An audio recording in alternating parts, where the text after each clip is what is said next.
Hey, Lakers family, this one feels like a turning point.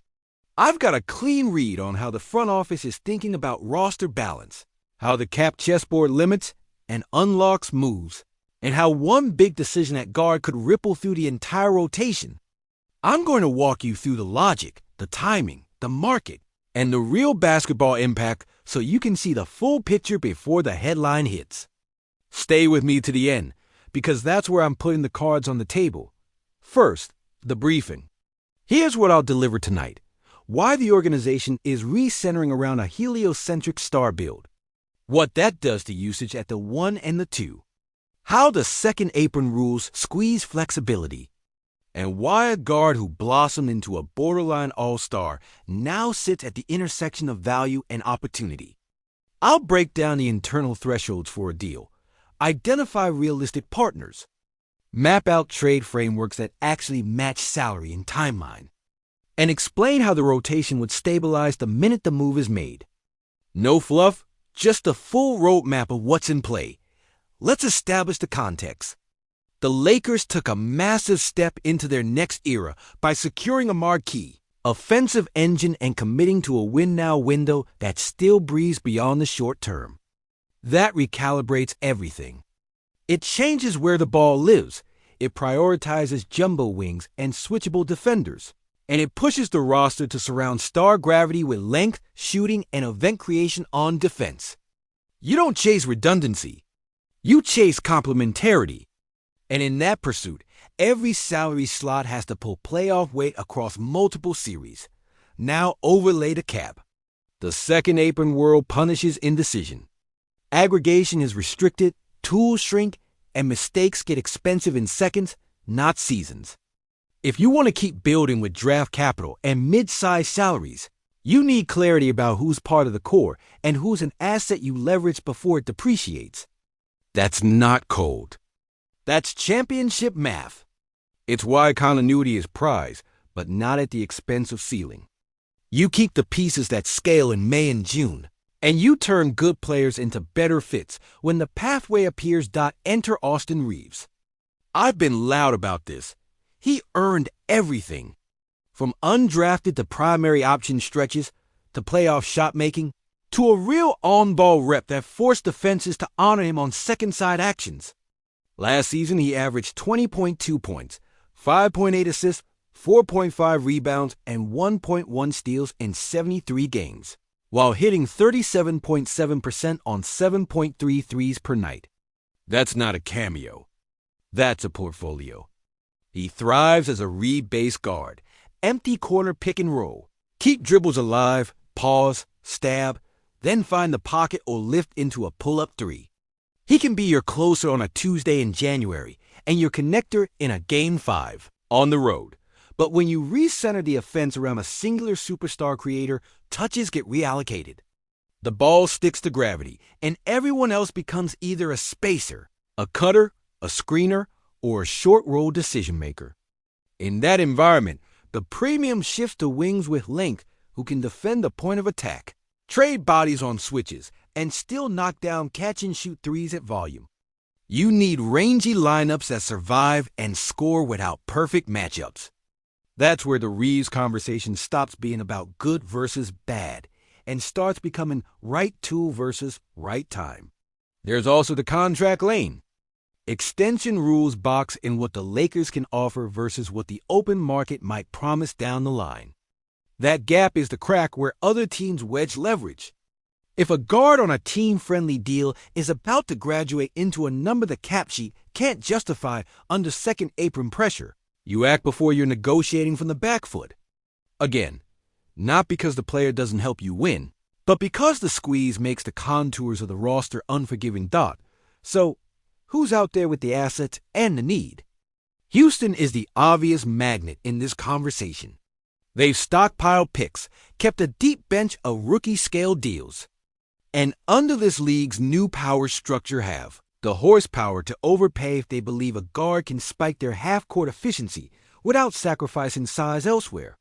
They've already proven they'll swing big and clean up the board later.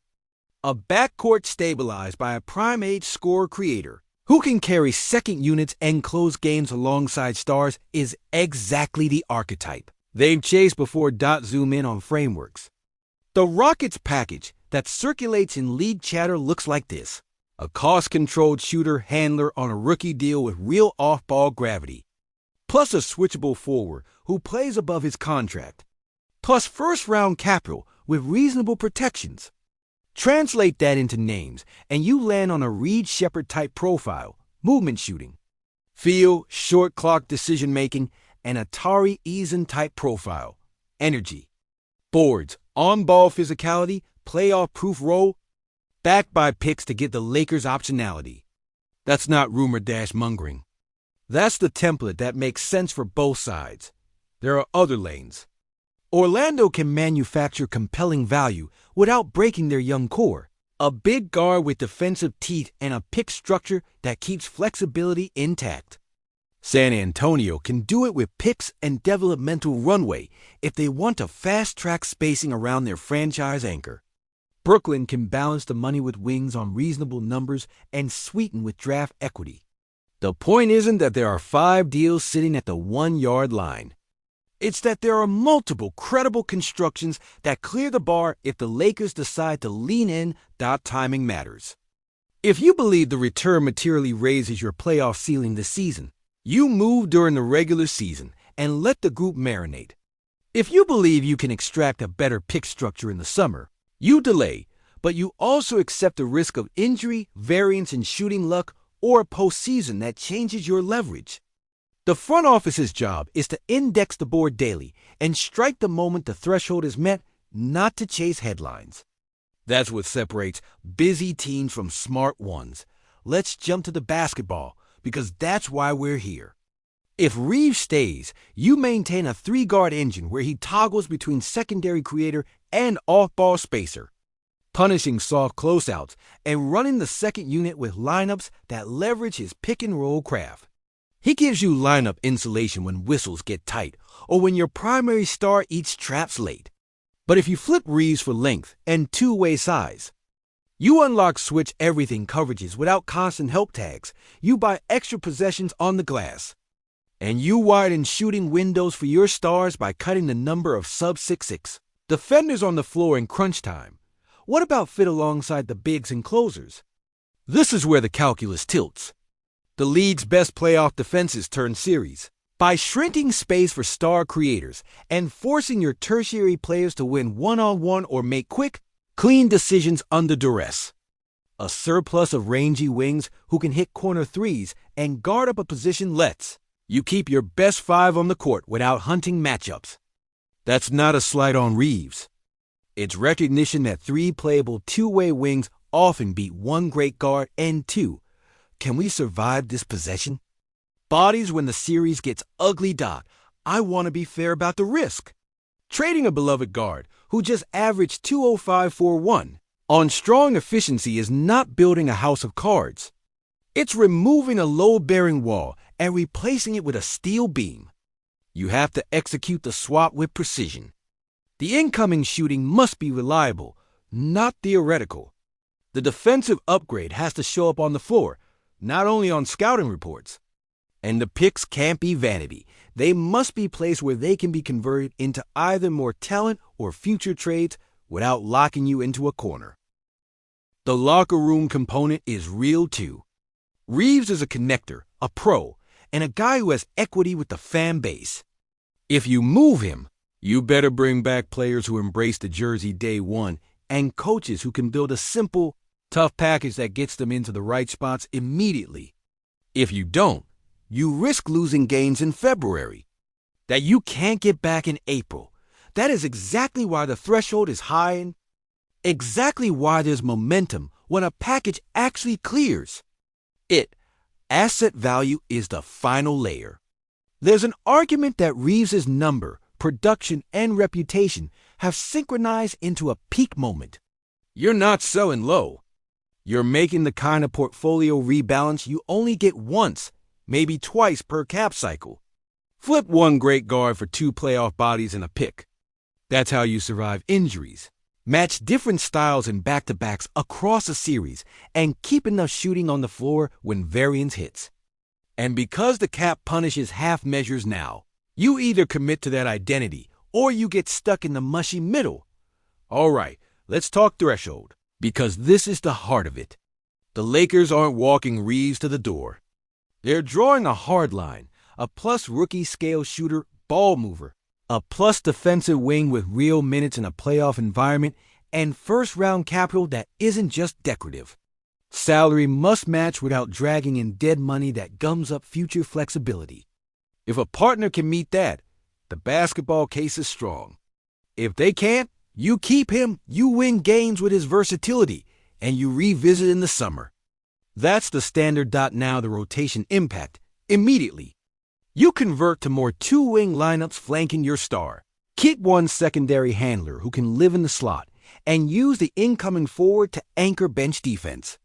You also add more on-ball reps to the star in crunch time without sacrificing spacing, because the incoming shooter widens the court in ways that translate to playoff possessions, deep lifts, 45 cuts, hammer corner discipline, all the small things that decide a Game 6 at Crypto.com Arena. Let's address the elephant. Fans worry that moving Reaves is waving a white flag on skill and shot making. It's the opposite. It's choosing scalability over sentiment. It's trusting that elite creators only need one true on-ball partner and then a swarm of wings who can hit, guard, and run.